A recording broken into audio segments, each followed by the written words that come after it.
Hi, Bruce here. I'm going to introduce you today to a new way of taking care of your body.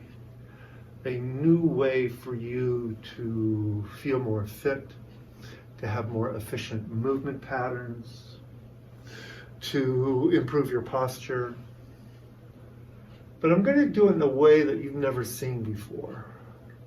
Because most of the ways that you've seen before are based on a model of how our body is like a series of pulleys and levers. This is what we were all taught in our fitness education classes. A bicep curl is a pulley lever. There's the fulcrum, there's the lever coming in on itself, and this is what creates the shape. And the more that we do that particular shape, we could add more weight to it, and we can get stronger and build up the mass in our bicep so that we could be a hunkier looking or more fit looking individual, right? Now, the drawback of that is that the body naturally does not hold on and create shapes like this. There's very few animals, I think, in the animal kingdom that, sit around and pose themselves with a bicep curl. So it's a mentalized way of dealing with the body. Because if we just actually ask the body to bring the hand up from the ground on upward to our shoulder, it's going to not squeeze in. It's going to lengthen out. The hand's going to fold in on itself. The shoulder blade's going to spiral down.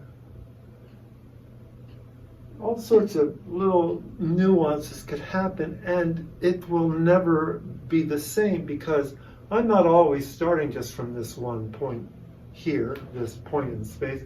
My shoulder might be back a little bit, and then it's a different thing because once I do that, my hand begins to spiral a little bit different because all motion is a spiral, not a lever of 90 degrees or whatever degrees you put on it. It's a spiral. And that spiral needs to be connected to the rest of the body, which is also a spiral. So I'm going to show you what that looks like with this little invention of mine, the IKO-Ball. Now, I did not make up the fact that this is an icosahedron. That was done by Plato.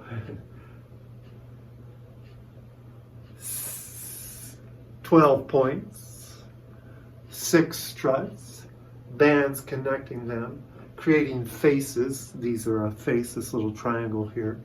This is a face, 20 faces. And those faces are triangles going in towards the center. What happened? I had it. Up.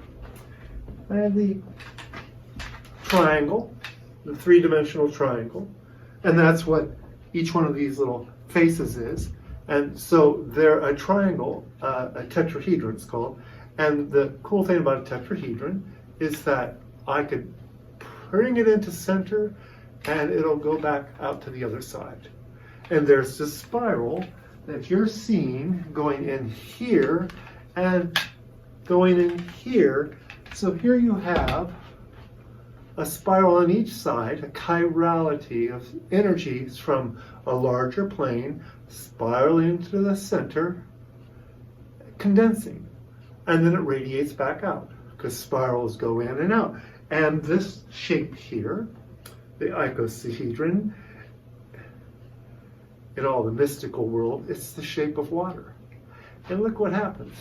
It can be pressed into itself and it's going to bounce back boom, into the most efficient shape it could be, the closest thing on any structural space that comes to a sphere. There's less empty space around these points here in the icosahedron, and this is the shape of the sphere, it's the shape of water, and it can come in on itself. And if it does, it's spiraling in. It, as a whole unit, is spiraling on itself and unspiraling and going out. And this is like a cell, the cell of the body. It is a structural sphere of liquid, of water. And so it also is within the shape of another. It has a neighbor, which is another one of these. And they're connected, intimately connected. So if anything that moves on this one, out here, anytime I move one of these tips of the struts, everything, all of these are going to move.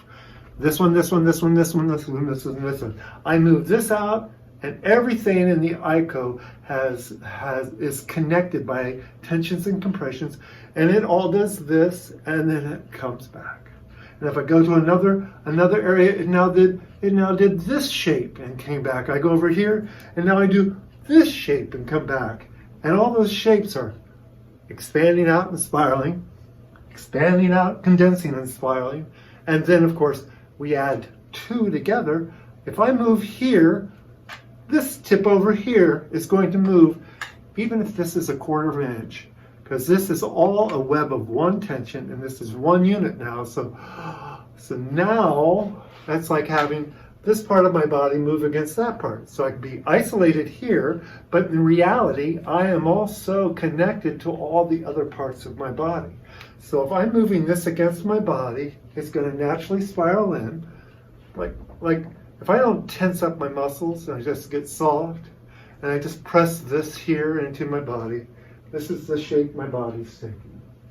Now I get so far, I can't go any farther without, putting more tension or more pressure in. So that's a choice, which I could do. But if I go to where it's finished, its condensation is finished, it's coming in towards center, it's going to radiate out and bump, go out the other way. Now if I add the next one, so now the surface area is much larger, and it comes in to where it's going to find a place that it can't go any farther, and then it's going to open up. And if I were to add another shape like that and bring it in, its own tensions and compressions are going to shape me this way until it can't go any farther, and then it's going to unwind itself this way. So you could see how I reshaped my body with a slight bit of constraint, which the constraint itself adds shape, adds a sense of fitness, because in order to do that, my heart rate actually is increasing just a little bit, but that means I'm toning my whole body all around me, because this is happening from head to toe. All over this surface of my skin, it's all having to do some constraint, and inside it's all doing a little bit of pushing and pulling and reshaping. So here we are inside of ourselves. So instead of doing this, where I brace and pull up and add an extra bit of energy, now all the energy is right in here. Now I'm doing this and that, and all the energy now is doing this motion, but it's all over the skin and the surface of my skin. So look how much more pressure I have now that I'm globally aligned, rather than holding in constraint. It's letting it expand out to its edge and condense back in towards its center, moving out to its edge. And all the time it's reshaping me into a natural spiral movement flow. I'm not making little shapes like this and holding on. What that does then, this opens up the breath. It means that the whole chest cavity is doing the same thing. Widening, moving out until it reaches its edge of elasticity, until it can't go out any farther, because if we get out to here, we just can't go any farther. We can't go past the skin, or we can get so tight, if I pull this with an excessive amount of force, I could break it, right? I had a machine over here, and they just took it out, we would break this. But in the meantime, because we're in tensegrity and tension and compression, it's like our skin inside of our body. That's all the farther we can go now, and then it's got to come back in. So here we got, this is like your breath now. You could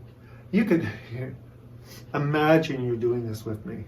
Imagine, see how my fingers are right here, and this is just my knuckle that is creating like the tension in the IKO here against the IKO.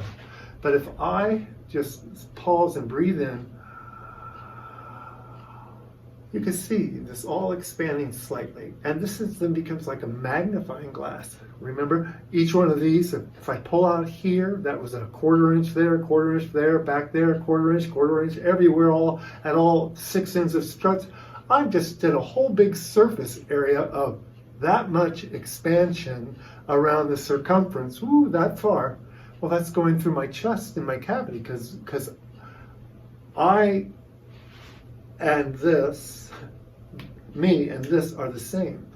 I am a tensegral structure. I'm a million zillion cells like this, and we're all doing this together. And as we saw before, we were kind of close packed. We were pressing into each other. So everything, look how much energy is, everything is going out and coming back in. And nothing is getting exhausted. I'm not until I shrivel it down. Now I got to take a break. Now I got to wait for the waters to come back in, the fluids and the energies to pulse it up. No, I'm out. I'm in. I only go out and in as far as I know that where I could just return and come back out again. If I go in,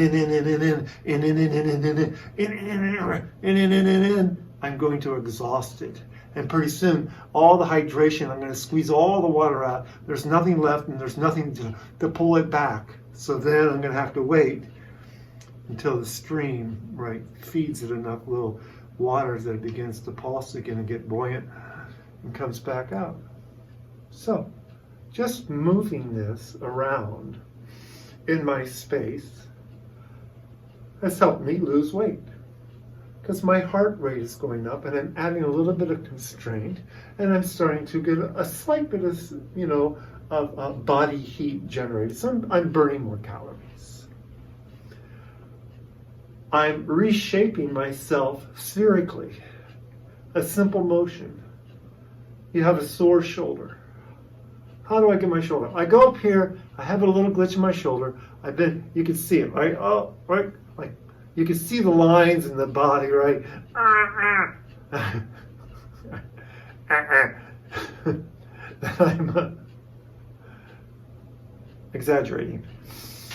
But that means if I'm trying to lever this as if this is a joint and a hinge rather than a spiral like this, that's going like that around the body, this line versus this line.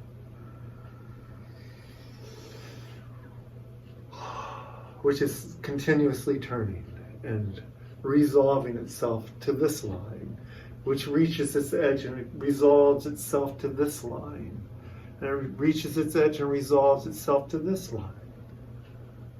Now, my whole shoulder girdle is spiraling and moving in soft, spherically generated patterns.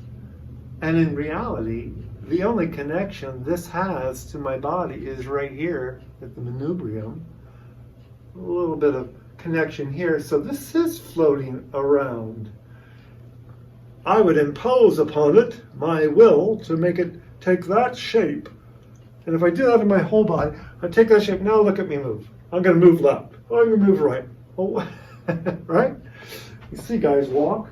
They're all buffed up.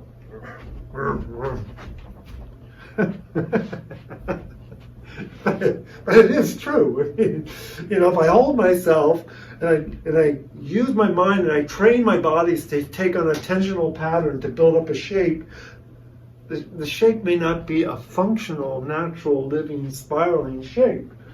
So I'm going to do that. Look at me. Wobble, wobble, wobble, wobble. rather than spiral, rather than a fluidity that moves and keeps adapting itself constantly. So right now that was the right shape, and right now that was the right shape, but the shape's over, now that's the right shape, and all these are going out to their extent and coming back in naturally, spherically, out and in, and my body gets to move with that. That means these tensional lines are traveling from head to toe. So, I could do these traditional shapes in fitness with this and do it spiraling. Let me show you. Oops.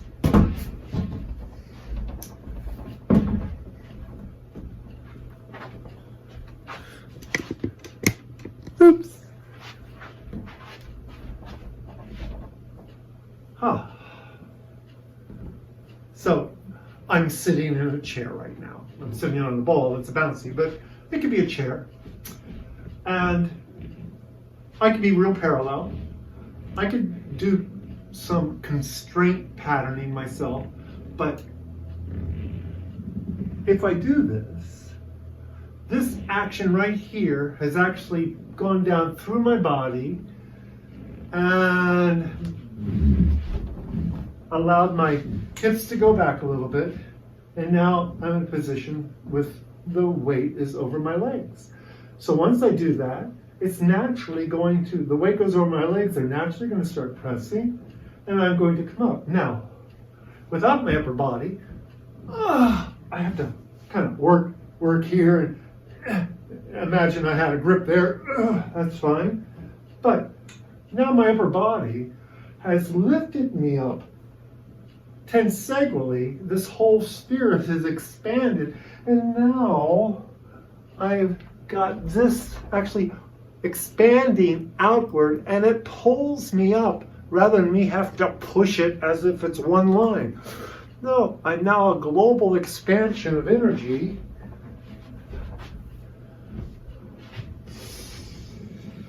And it depends where the forces are, because the next one, if I'm loose enough, it's going to be a little bit different. There, it's coming. Now I'm going to wait for it because it's reorganizing itself till finally that becomes a simple lift, right? So it's not the same every time when you're thinking of yourself as spherical and global and coming in and expanding out. That rhythm is never the same per se. Yes, athletes will find where on that cycle and that rhythm they could hit the best points, like a diver will know somewhere in that spiral when to unwind themselves. And we could train ourselves to move in all sorts of ways, but we're not doing that by just conditioning muscles biomechanically. We're doing that as a global body performing itself towards our desire. And lifts you up. Another cool thing. So that's one thing. I've generating a little bit more calories. I'm retraining myself to find the most efficient pattern at each specific point in time that's in global recognition and harmony with the whole body moving in an efficient way. I could find an old pattern that might be a little glitchy, and I can go and give it a little support, because every time you have some resistance, there's feedback, right? Resistance is feedback, but it's not just a mental feedback, it's a pressure feedback. It's energy flowing. So if I push here, I run into the pole, and the pressures that are from there will unwind me to here. It's the same as when I stand. I stand on the earth, and if I want to jump, you have to drop into the earth and then you bounce off. Right? I was a basketball player for many years. To do a layup, to jump, I could dunk. I was 6 foot tall and I could dunk the ball. So I could spring. I had a spring in my step. And I'd throw my body down on that leg, boom, and wah, then you jump up. So the thing was, the more you could compress down into the earth, down into the floor, the more there would be energy that would be built up and unwind itself and bounce you up. And that was then this part here, all of a sudden compressing in, gathering energy and bouncing spherically. Because we're going down into the earth, but the energy is going out and wide and around and up, although my body is shooting up in a straight line to create a dunk, something like that.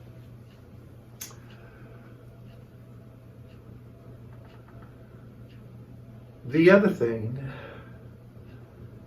is that when I touch my body, or it could be any point that we consciously touch, and we begin to allow the energy to come back into us and inform us. So feedback, I'm informing myself.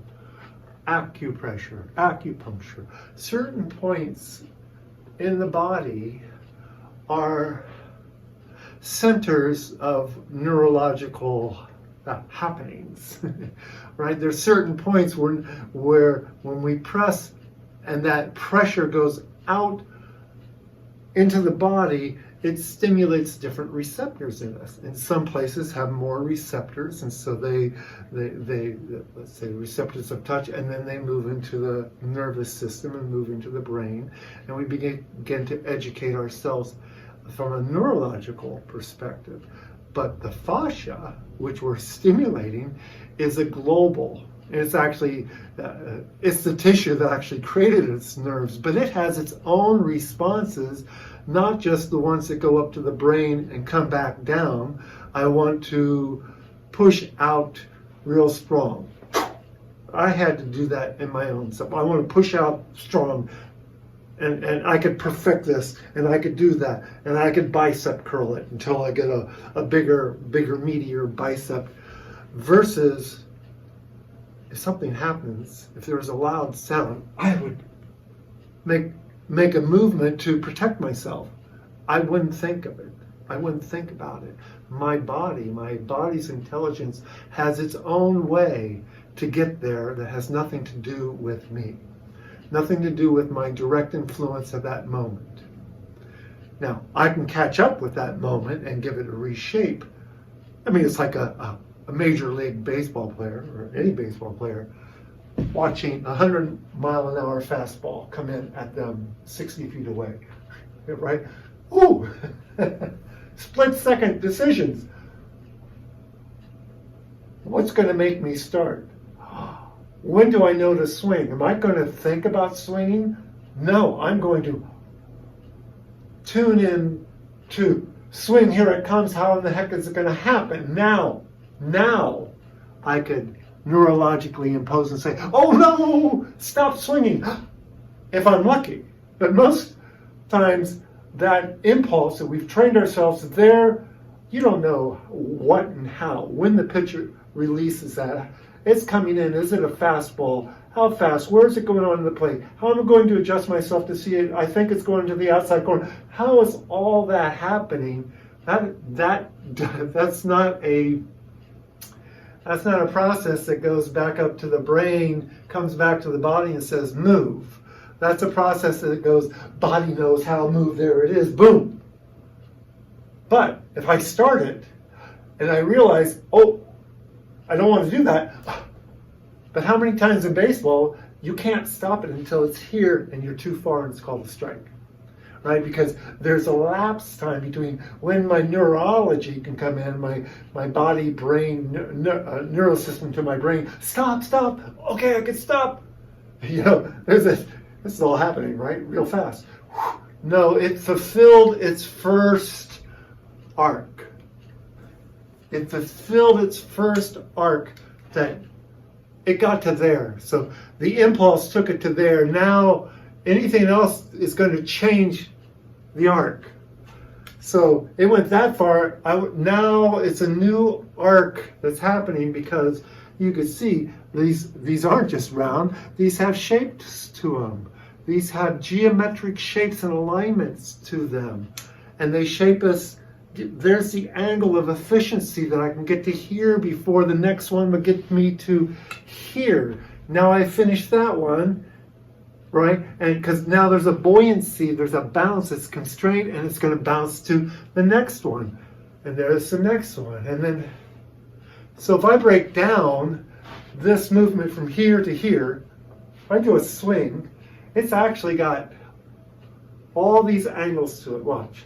One, here it's going to slightly turn, there it's going to turn, there it's going to turn. Do. So now I just gave shape to water. Do. And each time I'm reading the pressures of how much pressure to here, and pressure from here to here that goes, that condenses and comes in on itself and then expands and radiates back to its limit there of this shape because of the way my hands are on it. Now, when you move with this, you don't have to have the intellectual process. But if I'm sensitive, and how far does that go without me doing anything extra? So in this case, it went that far. Now it's going this far, and my weight is shifted, and I'm going that far on that arc, because this is now an arc on the edge of a great big circle. But I got that far, and now it's turning. But because it's touching my hand and so forth, this is all the farther it can go. So I went this far, and then now it's another shape. And so I'm learning to ride the shapes. And I could direct that with my mind by saying, go to the right. When you get to the edge of the right, ride the rebound and go to the left. And go to the left as far as you could possibly go with shifting the weight of your body until your weight has totally gone over to the left foot. And you know that because you could lift the right foot off the ground. So there was my instruction. Take it back to the right. Go all the way to the right as far as you can. Shift your weight until you can't go any farther because you'll know because you could lift your left foot off the ground and still have balance. Because now the whole web of the field, this big, has been activated at this measure of distance and support, and now I have the whole web of that to help me, and there I have my balance. And if I do it with a bigger IKO, the bigger strut, now the web is on these proportions rather than these proportions, right? So that the forces of this geometry, this 1 foot A minor IKO, is this big, and it's a very personal space. It's right here. This is where you drive your car from. We're driving our car. I'm driving an A minor IKO. All right. This is the space around me, and into me that I move from in this space of this efficiency. That's what helped me move up and down and around myself. I'm always here.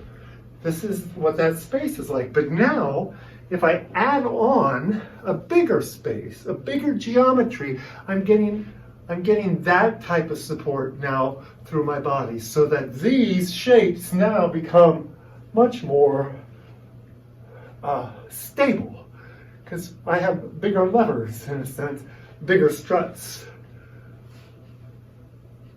And there becomes a new strength. And this takes more, right? This weighs more. This is a bigger space. I'm moving more. I'm breathing a little bit deeper now.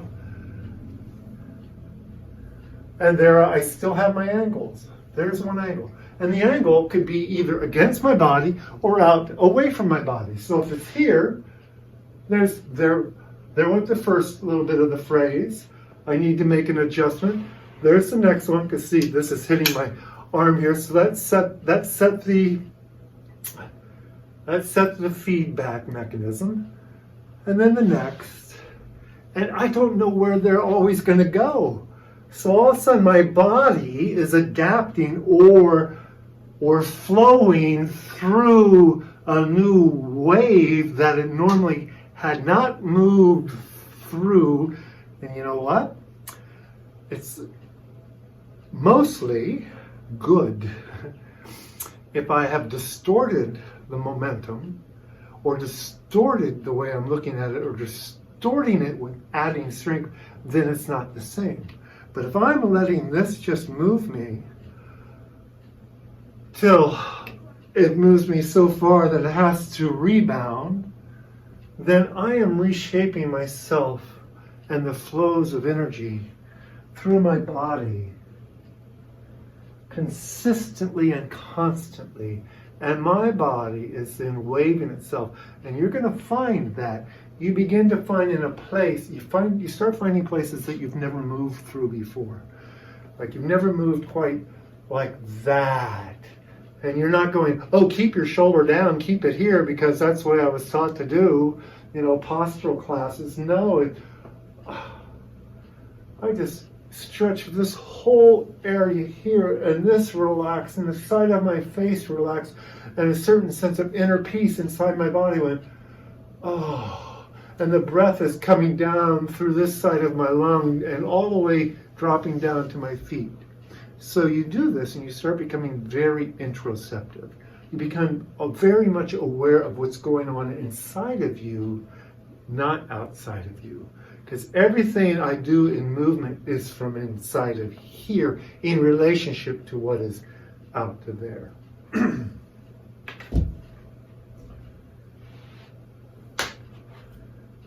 And so I could touch certain, call them power points, influential points. You can call them, there's a whole history of points in civilization, right? Think of acupuncture, acupressure, all these points along the body. They're all influential, or they all places that respond to the slight pressure of touch or the pinpoint stimulation of a needle, and they spread out. And they spread out. Of course, acupuncture, shiatsu have all measured different movements that they may help with. They're all designed from the outside in. I'm looking, thinking this will help. But here, right now in my own body, me in my own experience, this is pressing here. My body is pressing up against it. As my body presses against it and expands spherically, I'm dropping down more weight down to my feet. It's spiraled to here. Now it's touching a little lower on my belly and a little more over here on my rib cage. So now I have 3 points of pressure that are stimulating me and moving me, and then back to here. But if I do take this now, I use my mind to say, well, what if I go up the vertical axis, my yogic axis, my Sushumna? What if I touch my navel with it? How about here? Oh, now I've touched the xiphoid process. Or if you go back to Stephen Levine, the death and dying, the grief point, right? There's another point. Oh yeah, my body responds to that. What if I move it a little bit more? Oh, now I'm over my my clavicle. Or today I was with someone and we brought it up to the manubrium right here, the center piece of our cloaking shoulders. And then we went up to here, and we went up to the nose and touched here, touched the third eye. And depending on pressure is important. Too much pressure stops everything, but the right pressure just the right pressure that could just touch and meet opens up energy and awareness. So she did this, and we opened up. All of a sudden, I could feel the eye opening, and then we went up to the crown. Now it's teaching the back. There's the arc, a little bit of back, and now the rib cage is widening, and the shoulders widening, and the legs pressing and standing up straighter, and then over the crown and touching a point in the back that allows this arc here to be full and more complete on the spherical alignment.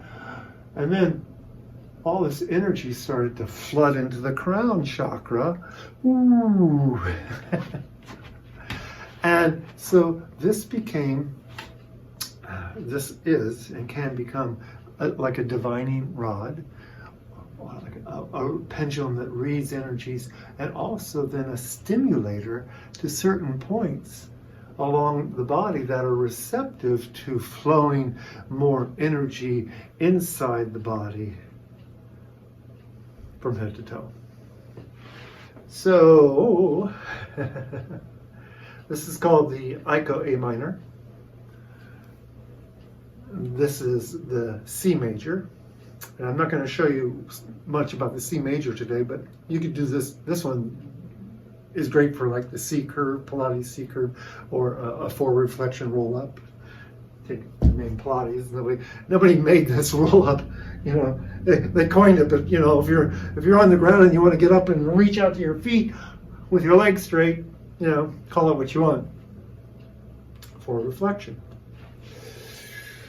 So it's called the IKO-A minor, and it's available today. I make these, so I'm the only one, I think, that makes these, and certainly the only one has designed it for exercise and energy growing awareness.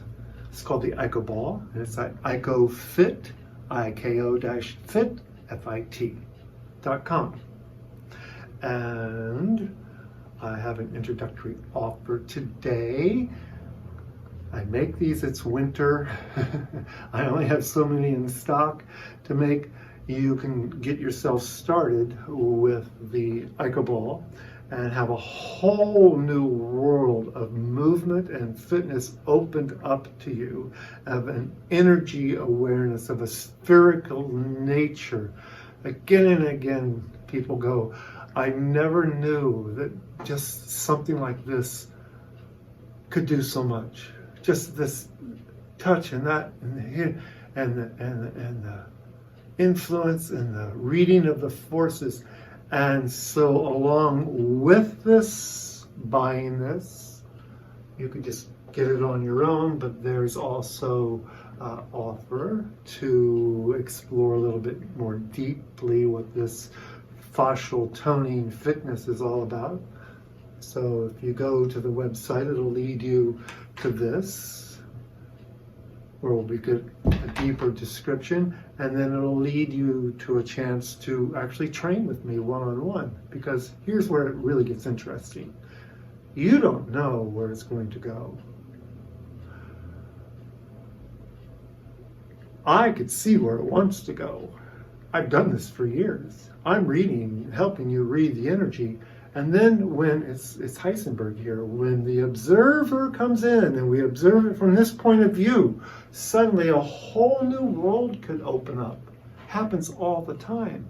And then the guide, in this case me, Elizabeth, my wife, do this too, can help you navigate where that can go next, to open up more of yourself to be your full spherical nature, where the energies are pulsing in a deeper coherency, where all of these are singing happily together rather than maybe scrunched up on each other. They may be, now they're all happy and bouncing, and your energy expands and your awareness expands. So both physiologically, you have that expansion, and then with the energy field, it also takes on that coherency and responds and opens up the energy field and the physical body to a broader,